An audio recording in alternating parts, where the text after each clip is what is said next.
Good afternoon, welcome to Friday the 22nd of January's Keep in Touch briefing for parents, carers, students and all members of our community. Hope you're well. I hope the week has treated you well. Hope homeschooling is going well and things are all right with yourselves and your families.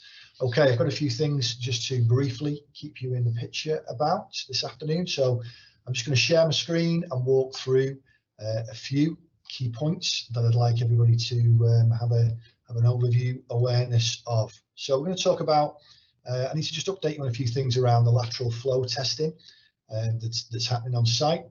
We sent out surveys across all our stakeholders, so all our teaching staff, support staff, all our children and all our parents. So I'm just going to give you an update on where that's up to. And then I want to touch on free school meal vouchers and then just finish on the consultation around year 11 exam arrangements. So in terms of lateral flow testing, you may be aware that there was a government announcement midweek, I think, that part of the testing would be paused in schools due to concerns around validity. So the serial testing, that is a test for close contacts, should somebody prove positive, is paused. So that's not currently happening in school. We'll currently test staff twice a week. We've started doing that already. We're 2 weeks into that process. So we'll test staff who are supporting our critical worker and our vulnerable children on a Monday and a Thursday. What I can tell you is this week we tested the children twice who have been accessing that provision. We had a positive test yesterday, Thursday. So following guidance, that young person went for a PCR test, so a walk-in test at one of the centres around Crewe, and that was confirmed as positive. So the action now is that young person and the other young people in that student bubble will self-isolate.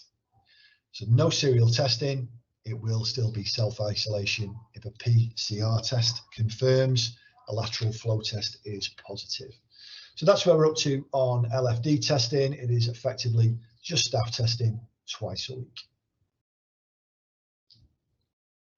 Okay, so this week's survey has gone out. Thanks very much. I think so far we're up to about 170 plus returns. That's about 25% of our families have done that. Now, the thing to stress at this point is I'm sharing this with you after a few days of it being live, so it's not a finished process yet, but I'm just going to give you a heads up on a few themes that are coming out that are going to shape the next steps that the school will take, because obviously we go out to survey for a reason, and we try and take as much information to shape our work as possible that comes back from people.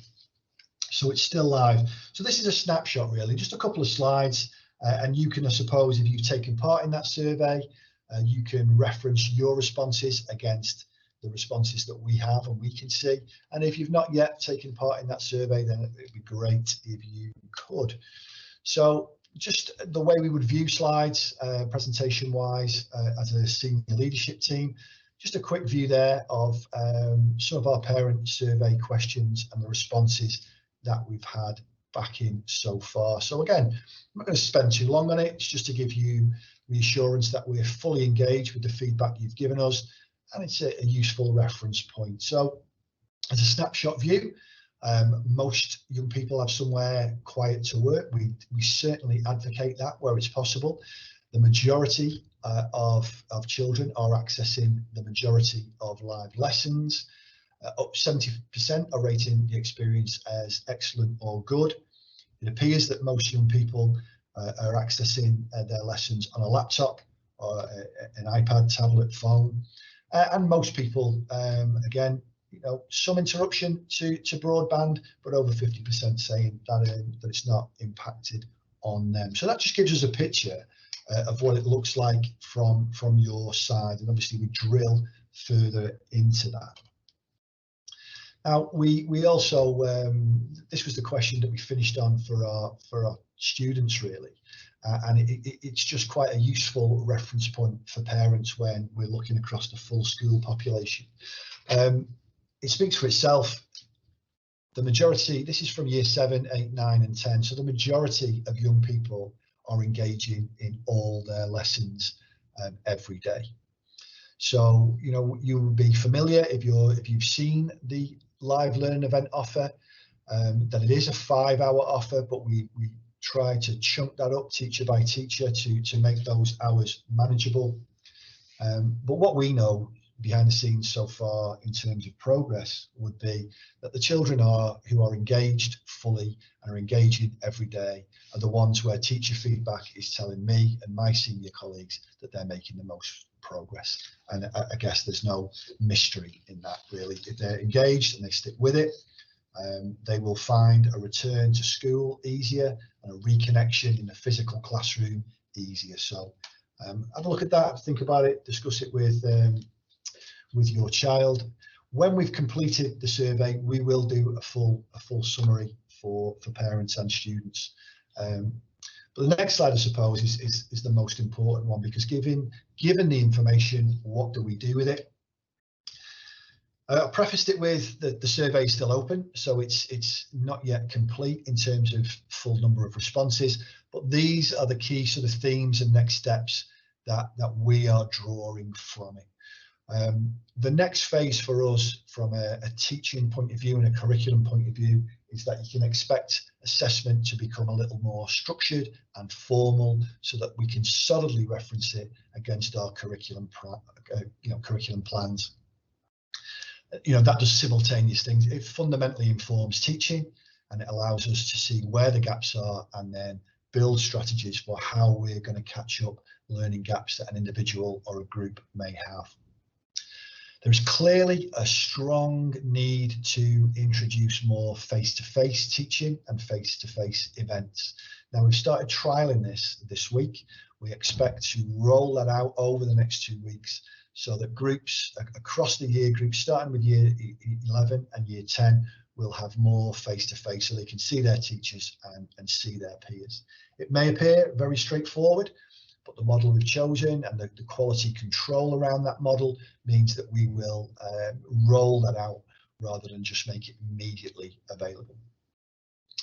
And the other things there really have come through are around giving students more guidance and signposting them to how to self-manage in such an unusual situation. How, whether with groups or individuals, we can support in a more structured way their mental health and well-being. And I think that something that underlines every aspect of our work is that we, as a school, at all levels, we continue to work on the quality of our communication. I'm very confident that we communicate on a lot of platforms, whether it is traditionally over the phone, on social media, via the website. So the access to that information is there, but we're also very conscious that when you communicate on lots of platforms, communication can be duplicated. We can communicate some things, around contact, around engagement, attendance. So we're just looking to improve and refine that for the parent and the student experience. That is just a snapshot of what we're doing and what we've drawn from it so far. So again, it's an incomplete process as I'm speaking today. We will tighten these things up and turn them into workable action plans and show you what we're doing and what we intend to get as an outcome from that work. Okay, very quickly, over the last couple of points then, we completed the food parcel work this week. Great engagement from people. We supported people as best we can. People collected food. We delivered food across our community. We then opened it up as a next wave to anybody who felt they needed food, and anything that we had over, we either used in school with the children or we gave to Changing Lives, which is one of the sort of food bank resources very close to us in our community here. So I'm happy with how that went. We've now moved fully over to the voucher system. If you're a family eligible for free school meal, you've used this with us before. We're using Edenred, and from the information coming back to me, all voucher codes have gone out this week and are being accessed for week 1. So that now will just roll through.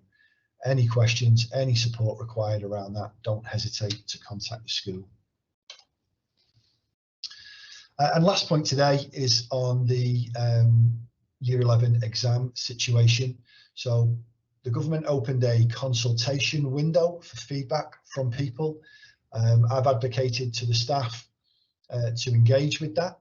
We don't have a fixed school position, so I've just encouraged all our teachers to just take part in that, to have a voice on how it will shape. It's an open consultation, closes on Friday the 29th, so closes a week today.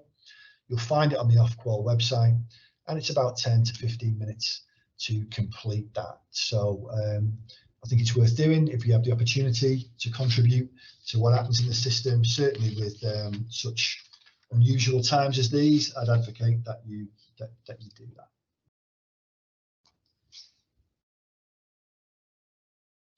Okay, let's just cover very quickly what we've talked about. I've let you know where we're up to with the LFD testing. Survey information is flowing in. We're trying to shape it, and we'll come back to you with the clarity on the next steps, but I've given you an idea of what the general direction is. Vouchers are there, the system is open, and vouchers are being sent out to people. Codes are, and the Year 11 exam arrangements, open consultation. We won't know anything until that closes, but at this point in time, you can see the web address underneath there. We have a chance to contribute our viewpoints to it. Okay, another week of 360 work from our teachers, our teaching assistants, our site team, our finance people, our canteen, and everybody in between there. So I hope it's impacting positively on you. I hope you are safe, healthy, and we'll be back next week with further updates. So stay safe and enjoy your weekend. Speak to you soon. Thank you.